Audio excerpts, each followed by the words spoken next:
Hello and welcome all. This is the next lecture on common errors. Today we shall complete 4 rules. Let's get started. सबसे पहले हमारे सामने है everyone must do their best. इस sentence में एक error है और इसी एरर को हमें फिक्स करना है. एरर है their. Everyone must do their best.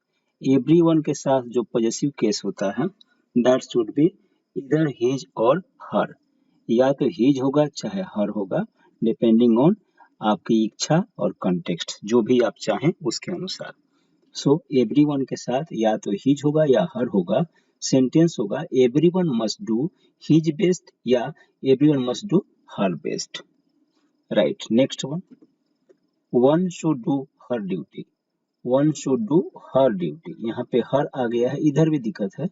आप जानते हैं कि वन का जब पॉजेसिव केस होता है वन का, दैट इज वंस, और रियल जो सही सेंटेंस होगा that will be one should do once duty. यहाँ पे वन है प्रोनाउन, तो इसका पॉजेसिव प्रोनाउन आया है वंस. सो लिसन, जब ये sentence one should do once duty, इसमें हिंदी क्या होती है? वन का मतलब हो जाता है कोई, अच्छा है सभी, कुछ भी कह दीजिए. सभी को अपना कार्य करना चाहिए, चाहे किसी को अपना कार्य करना चाहिए. जो पॉजेसिव केस है उसका हिंदी हमेशा अपना रखेंगे, चाहे वंस हो, चाहे हिज हो, चाहे हर हो. जब पॉजेसिव केस के रूप में यूज होते हैं तब. तो सभी को अपना कार्य करना चाहिए, चाहे किसी को अपना कार्य करना चाहिए. कोई चाहे किसी, जो भी कंटेक्स्ट कहता है वैसे रखते हैं.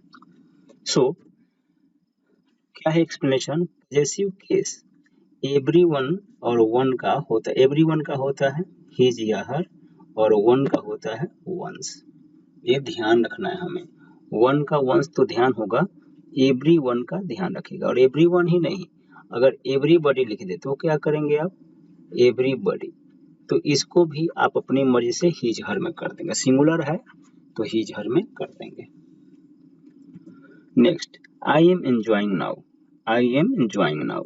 यहाँ पे सेंटेंस में गलती है, लेकिन लग नहीं रहा है. गलती है, एंजॉइंग के साथ होता है reflexive pronoun my self. Reflexive pronoun किसका होता है? जो प्रोनाउन होता है उसका रिफ्लेक्सिव प्रोनाउन होता है. कुछ अभी लिखेंगे वर्ड्स, एक्चुअली वर्ब्स, कुछ वर्ब्स लिखेंगे हम, जिसमें हम देखेंगे कि उनके तुरंत बाद रिफ्लेक्सिव प्रोनाउन का प्रयोग होना चाहिए. तो रिफ्लेक्सिव प्रोनाउन किसका? तो जो सब्जेक्ट रहेगा उसका reflexive pronoun.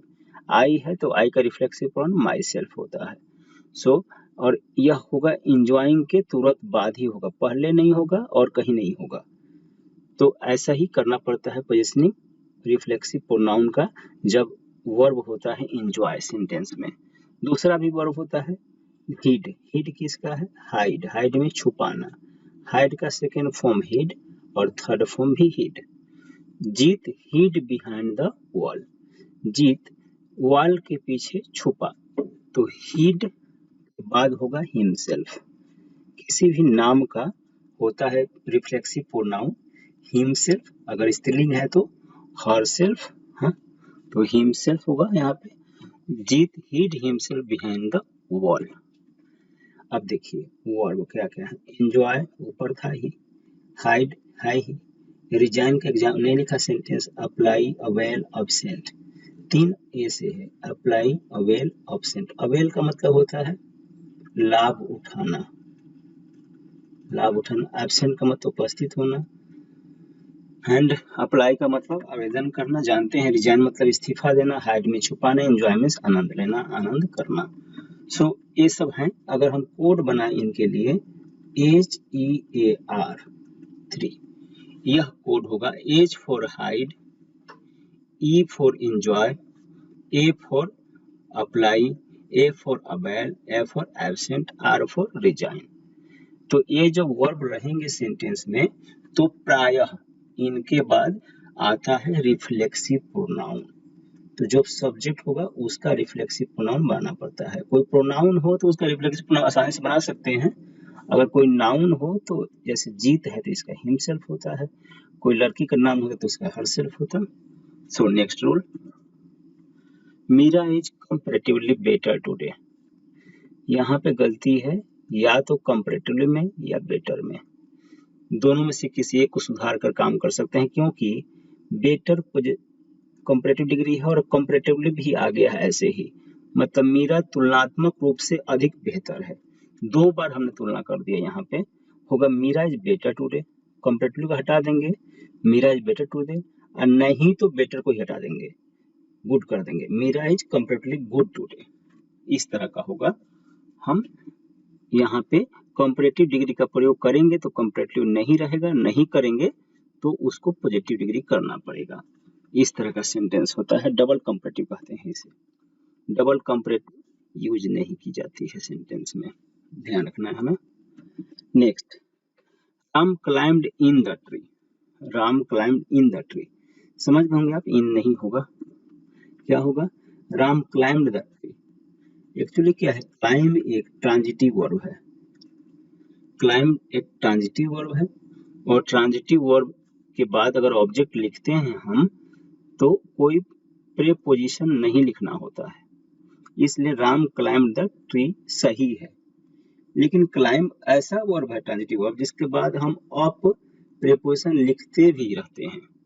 Ram climbed up the tree, यह भी सही चलता है। इसलिए ध्यान रखना है कि ट्रांजिटिव वर्ब होते हुए भी इसके साथ अगर प्रीपोजिशन का प्रयोग करना है तो अप डालेंगे और नहीं तो नहीं डालेंगे। राम क्लाइम्ड द ट्री भी सही है, Ram climbed up the tree यह भी सही है। एक और ऐसा ही एग्जांपल है, आई पास फ्रॉम द पार्क। मैं पार्क से गुजरा, ऐसा ही कुछ मीनिंग आ रहा है, लेकिन फ्रॉम नहीं होगा, क्योंकि पास एक ट्रांजिटिव वर्ब है, तो क्या हो जाएगा, आई पास द पार्क, सही है। पास के साथ बाई भी आ सकता है, जिस तरह से क्लाइम के साथ अप आया है वैसे ही, आई पास बाई द पार्क, ये भी सही है। आई पास थ्रू द पार्क, यह भी सही है। मतलब पास के साथ प्रीपोजिशन नहीं भी आएगा, आएगा तो बाई भी आ सकता है, थ्रू भी आ सकता है, थ्रू भी एक प्रीपोजिशन है। लेकिन बाई और थ्रू में अंतर है। अगर आप कहेंगे आई पास बाई द पार्क, इसका मतलब आप पार्क के समीप से गुजरे।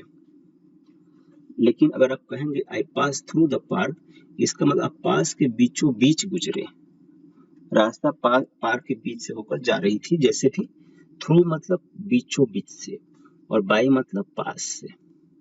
तो मैं पार्क से गुजरा, मैं पार्क से गुजरा, मैं पार्क से गुजरा, मतलब एक ही है, लेकिन आप समझ लेंगे थ्रू मतलब पार्क के बीचों बीच से, बाई मतलब पार्क के पास से, और आई पास द पार्क मतलब पास से चाहे बीच से, कुछ भी प्रीपोजिशन नहीं डाल रहे हैं तो कुछ भी नहीं कर सकते हम, मैं पार्क से गुजरा, बस इतना ही कह सकते हैं।